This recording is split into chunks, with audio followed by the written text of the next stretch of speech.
นี่คือภาพลุงมงคลสีพาไปเบิ่งถ้ำฤาษีบ้านม่วงคำตำบลนาตาลตอนนี้กำลังไปได้ ตอนนี้กำลังขี่ย่างไป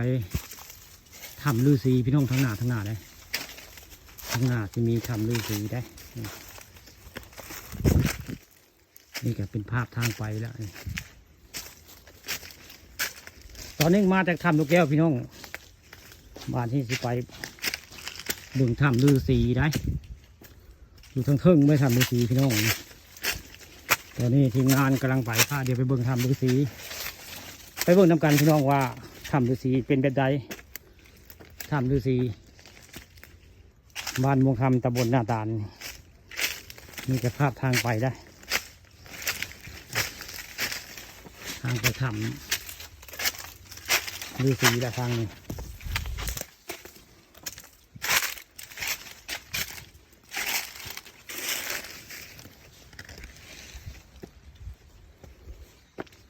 ตอนนี้ยังบ่ฮอดได้ยังบ่ฮอดกำลังไปวันนี้ขึ้นมาหลังถ้ำมาได้ใกล้แล้วละถ้ำฤาษีใกล้จะฮอดแล้วละแน่นอนนี่ก็จะเห็นถ้ำฤาษีบ้านม่วงคำตำบลนาตาลว่ามันเป็นยังไง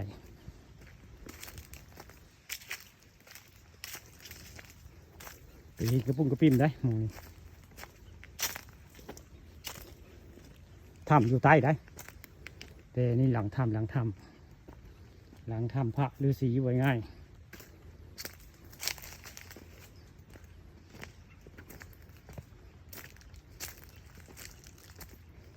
สนอนี่ก็จะเห็นได้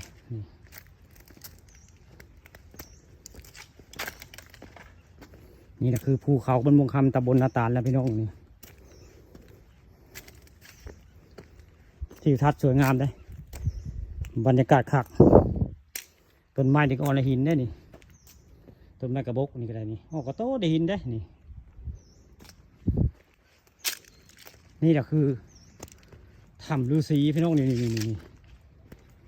ละถ้ำฤาษีบ้านม่วงคำตำบลนาตาลนั่นนี่ไปประจักษ์ผู้ข่าปานข้ามมาชมพามาเบิ่งถ้ำฤาษีแล้วนี่ตอนนี้ถ่ายยังถึงได้นี่ยังไปลงทางใต้แต่ภาพทางถึงถ้ำให้เบิ่งให้ชมนี่คือถ้ำฤาษี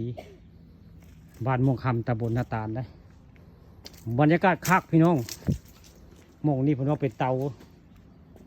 ได้นี่เตาของฤาษีผมว่านี่เพราะว่าเตาได้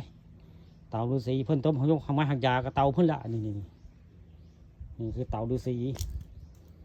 บ้านม่วงคำตำบลนาตาลตำนานถ้ำพระฤาษีล่ะนี่